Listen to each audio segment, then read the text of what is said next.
by the retirement system. I noticed that as well. Your argument and your brief seemed to focus on the nature of pre-funding not changing the nature of the benefit, and I didn't know if you were going to rely on this seeming legislative distinction between basic retirement benefits provided through the retirement system and pension adjustment benefits provided through a separate statute.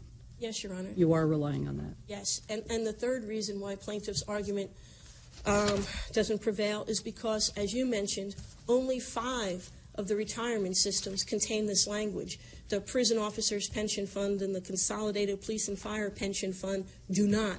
They remain on a pay-as-you-go basis. And there's no indication in the non-forfeitable rights statute that the legislature intended to treat the 5 systems different than the 2 and to give the former more benefits or different benefits than it did the latter. So you don't think the fact that they refer to it as a liability of the system changes anything? Forget how it's paid. The fact that the legislature chose to call pension adjustment benefits a liability doesn't change the nature of the benefit. No, Your Honor.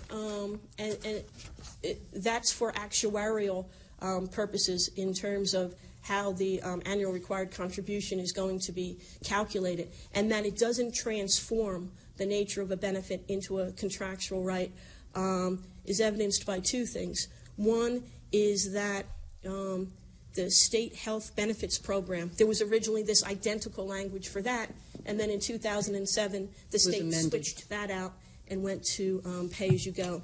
And the pension benefit, the base pension benefits themselves, 50 years ago, went to a pre-funding method, yet nobody's claiming, everyone's claiming that it wasn't until 1997 that the contractual right to base pensions came into being. So the fact that it's a liability.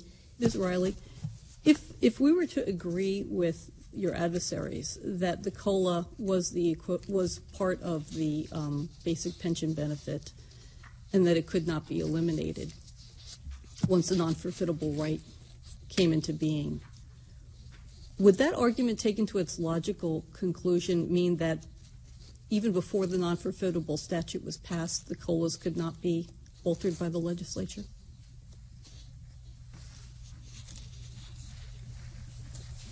Once having been given, they could not be taken away? Just to make sure I understand the question, if the court were to find that there were a contractual right to COLAs, then I think one of the questions, assuming there would still be a remand after the potential ratification of the constitutional amendment concerning the non-forfeitable right, but assuming that a remand were still going on, I think you would have to, one of the things the remand court would have to answer is, when did the contractual elements attach, the offer and the acceptance? And there'd be a bunch of classes there. Did folks who retired before the switchover from pay-as-you-go to pre-funding, did they have the contractual right? You misunderstand my question. Oh, I'm sorry, Your Honor. My question is, I'm trying to understand the breadth of the argument of your adversary and, of course, your response to it.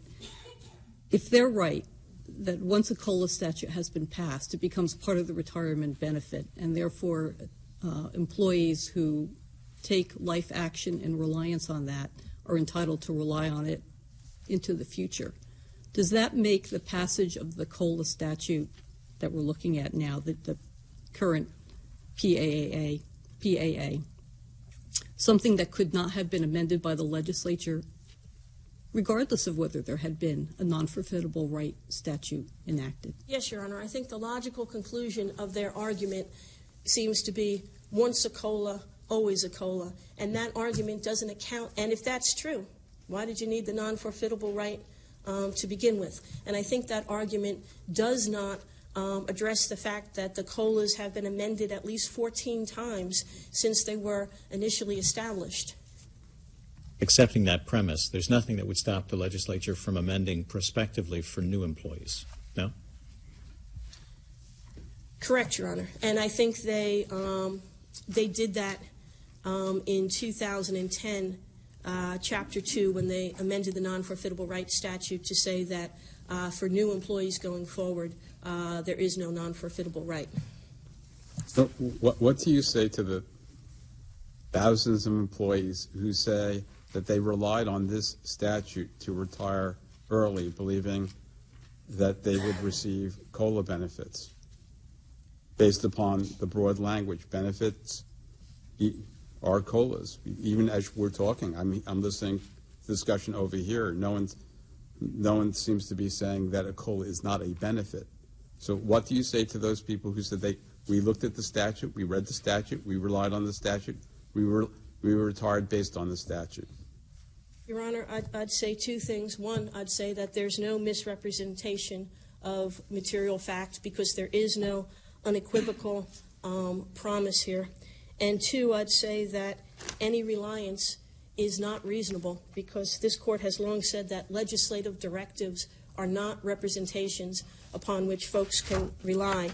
And the Court has also said, just impairment jurisprudence, that even contractual rights can be impaired if it's reasonable and necessary. And in Gower and Spina, this Court said in Gower, pension benefits can be modified in the interest of assuring the integrity of the pension system, which is what happened here. And in Spina, the Court said even if the employee's pension rights stemmed from a contract, there would be little doubt of the legislature as to the power of the legislature to rewrite the formula for the good of all. And that's exactly what has occurred here. In a quintessential legislative decision where there's multiple stakeholders with competing benefits, the legislature sought to balance the rights and burdens for all the stakeholders. You cited a number of out-of-state decisions from other jurisdictions as supporting the application of the clearly indicated or unmistakable standard. Are there any cases that use anything other than that standard that you are aware of?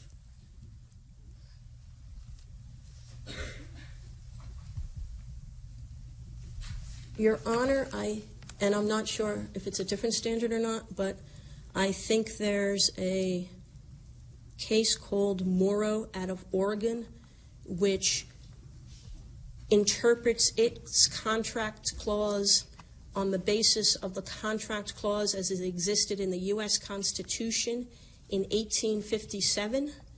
And I do not think that in 1857 the cases required the unequivocal intent standard. We first start seeing that language by 1880. The courts are saying that language, that standard has been established for a long time, but we don't see where it started. Every other case, federal, state, has applied the unequivocal intent standard, and in pension contract cases. Other questions, anyone? Is there anything you'd like to add? No, Your Honor. We'll have you back for rebuttal.